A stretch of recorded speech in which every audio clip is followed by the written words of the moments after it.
vatsy mipana edin'ny Pasteur RATIANARIVO Rabarijaona. Vavaka tsy atoko. Andriamanitra o rainay miara-ny Jesosy Kristy tomponay ianao.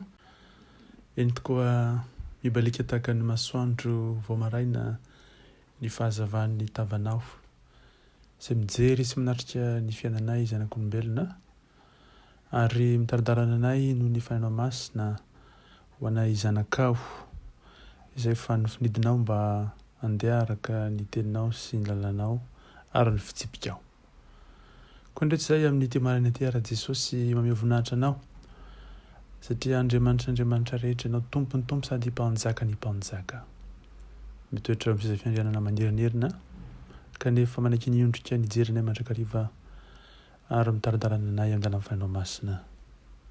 Mioby anao izay mankalaza anao sy mitsakanao.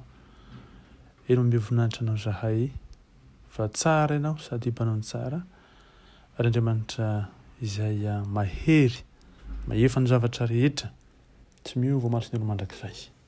Jesosy malalo ankehitriny ary dia mangataka indrindra ny fananao masina izay mitaradarana anay, ampahery anay ary dia mangataka famelan-keloka mandrakariva natreanao satria sy tanteraka na tamin'ny teny na tamin'ny fihetsika na tamin'ny natao mpanao ny fonay tsy ny loka ka ny rano sarobidy Jesosy anadionay mba afaka amin'ny fahotana sy ny tsy fahamarina rehetra. Noho ny voninahitra faminay kosa ny fitaminambiampy naranao Jesosy Kristy avy any Nazareta nazony manisy mangataka izany vavaka izany misaotra ray malalo. Alleluia. Amen. Ten'Andriamanitra izay mpanjintsika ankehitriny ry havana dia izay voarakitra ao amin'ny amin'ny epistily nisoratan'ny Paoly apôstôly ho an'ny Korintianina voalohany toko 12 ny andininy 5:30 sy ny asan'ny apôstôly toko 4:20 ny andininy 9. 1 Corinthiens 15:35 ary ihany koa Acte 26:8. Amenaran'i Jesosy. Fa hisy ianao hoe ataonao ahoana ary no fanangana ny maty ary tena manao ahoana no isehony?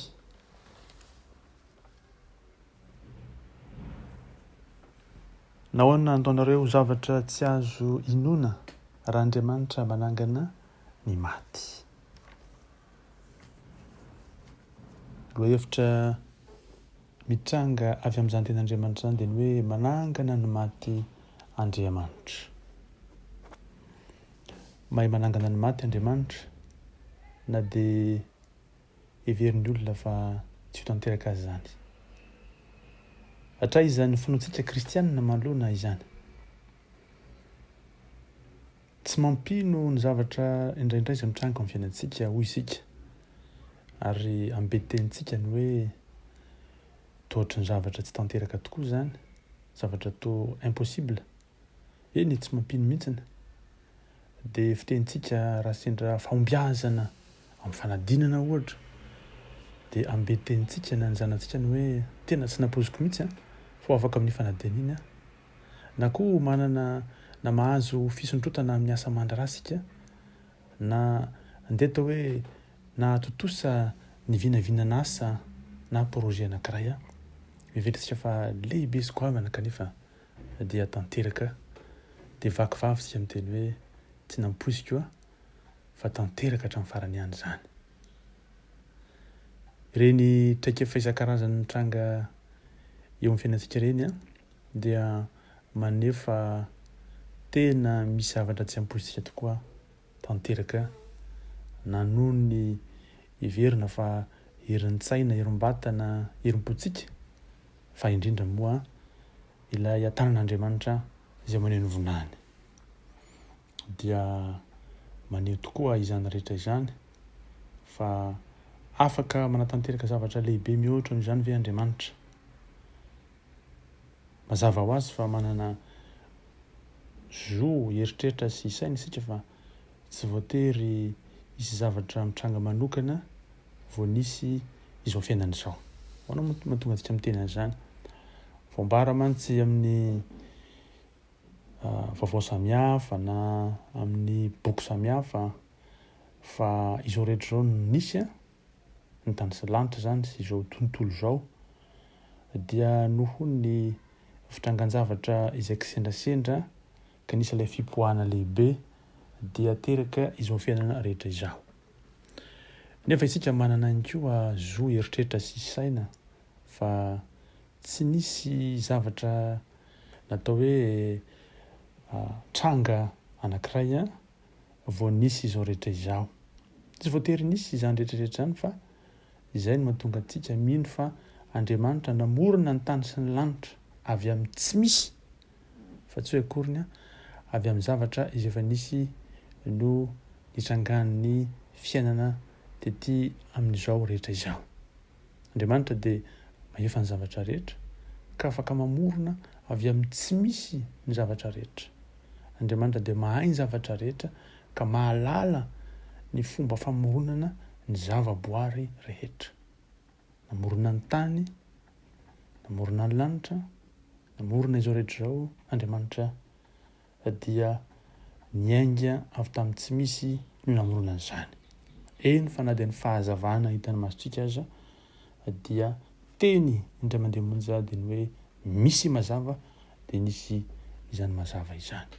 Koa na zavatra hita maso na zavatra tsy hita maso ny voronon'Andriamanitra dia nainga avy amin'ny tsy misy avokoa.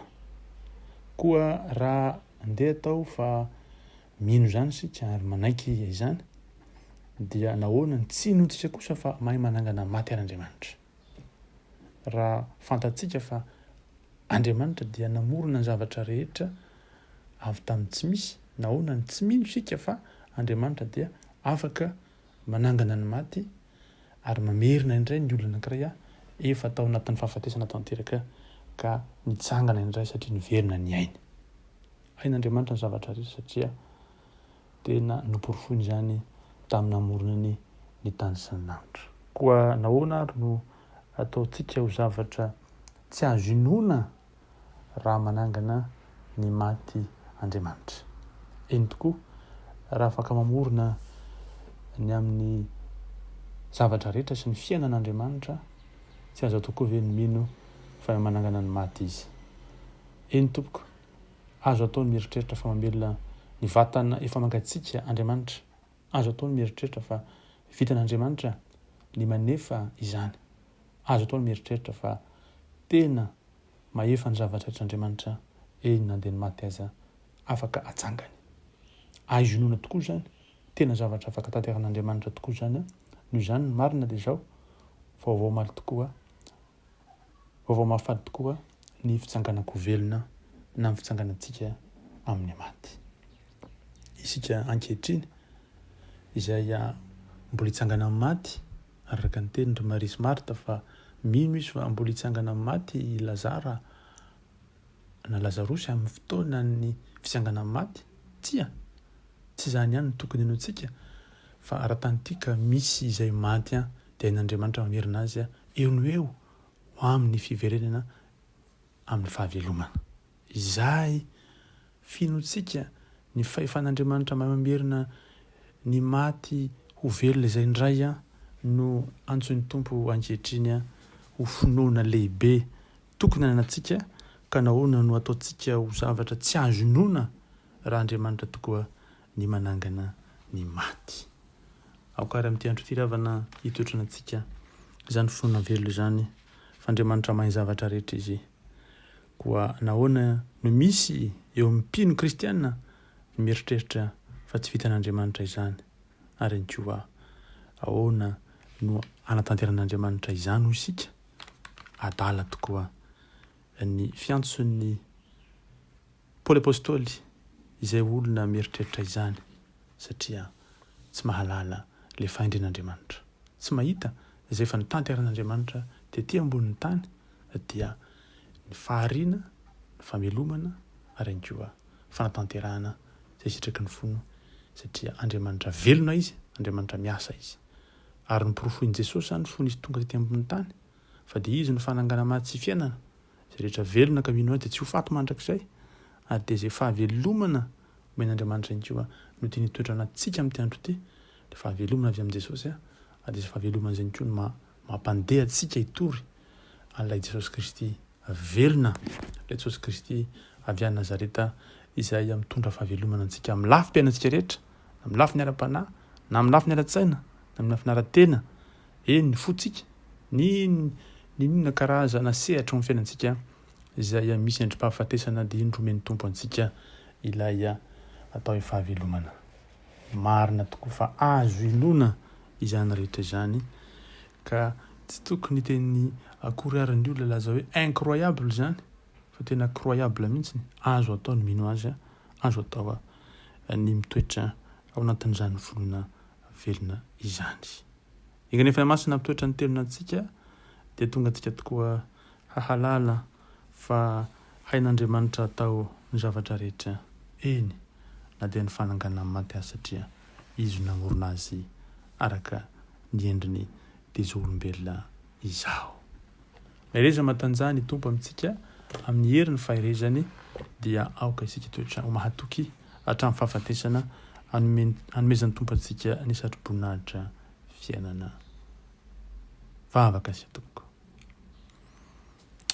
Ry tompo Andriamanitra eo misaotra sy mankasitraka anao satria ny fahavelomanao tokoa ny tianao zaraina ny olombelona sy ny zavaboary rehetra. Ary nahary ianao tompo Andriamanitra ny tany sy ny lanitra, ny zavaboary rehetra, zavamanena rehetra, ireo kintana sy volana, ireo planeta maro samihafa, tompo izao rehetra izao izay tsy takatry ny saina sy ny masonay dia afaka tokoa izay mino zany satria hitany masonay, tsapainy tananay, na ny masoandro miposaka na ny rivotra izay mitsoka na koa ny rano izay mikoriana dia porofo mivaingana zany fa misy fahavelomana hitany masonay, tsapainy tananay. Na ireo olombelona izay mifandiarasera aminay, indrindra moa fa ny kristianina izay rahalasana bavy amin'ny tompo izay araka ny tena toko hoe nitavan-dralahy mandrana tavan-dralahy dia mampahery sy membelona fananay zany fa velona ianao, miasa ianao, tianay ianao ary maniraka amin'ny fiainao masina mba melombelona koa rehetra endrim-pahafatesana rehetra eo amin'ny fiainanay. Okey tompo malala dia aoka ilay tanamarinao mbombanay ka tsy arovany tokoa tompo Jesosy fa ianao dia tia ary maneho zany fahavelomanao zany. Ray malala misaotra anao satria noho ny fahasoavanao tokoa dia mitoetra ianao eo akaikinay, indrindra ho anay izay manana ny fotorotoro sy mangorakoraka dia avoty sy ampahirezo tompo ny fanahy sy ny fo izay mety ao anatin'ny faharerahana. Enoy ny vavaka tompo Jesosy ka daoka ilay fiainanao masina mba handre ny sika sy ny kikika ny vavaka ny tsirairay avy tonga eo am-pialatananao. Aza fenina ny tavanao ny fonay manoloana ny mety lalantsarotra diavinay Jesosy tomponay. Eny vavaka izay ka tonga lany sofinao tompo dia tanterao izay vavaka sandratry ny mpanomponao amin'ny toerana fotoana ity satria fantatra efa mandalo ny andronay ary ny taolana izay ny voavakivakinao koa aza tompo dia indroindraindray dia manantaina aminay. Ny fonay indraindray dia tratra ny fahalemena sy ny fahatrotrahana koa ampahirezo tompo, ampahirezo ary dia sory izy rehetra tsy avy aminao. Atanjao ny fosaina fanahy ny tena mpanomponao tsiraray avy daoko izay atsiaro fa ilay fitiavanao dia mamelombelona ny fanahinay ary dia afaka tokoa izay manisa ny andronay azony fahendrena eo aminao. Saotra tompo ny zavatra rehetra kasitrahana ianao ray ny mandrakizay sandrian'ny fiadanana ilay ny tranga sy ny poitra fitiavanao tamin'ny alalany fahatongavan'i Jesosy avy any Nazareta teo amin'ny fiainana dia ny fiainan'ny zanak'olombelona ka nainonay sy nafantaranay, natsapanay, nahitanay ny tavan'Andriamanitra ray. Ny teninao tokoa mahatanteraka izany. Koa ndreto izay manome voninahitra anao, mitsako anao sy mankalaza anao any impitsoro mandrakizay dia metraka ny fiainan'ny tsirairay avy Jesosy, ny fiainan'ny ankonana, ny fiainan'ny fiangonanao eo ambany hery sy ny fahasoavanao. Tany mafa tsy matanao Jesosy ary diako zahay mpanompantoky hatramin'ny farany ovinaindrao. Dia raha laza aja saotra ho anao ilay mipetraka ambony seza fiandrany zanak'ondry fa ny fahasoavanao Jesosy Kristy sy ny fitiavan'Andriamanitra ray, ny hery sy ny fampiray sy navy aminao fanahy-masina ho amin'ny mandrakariva sy mandrakizay. Misaotra Jesosy eo. Aleloia. Amen.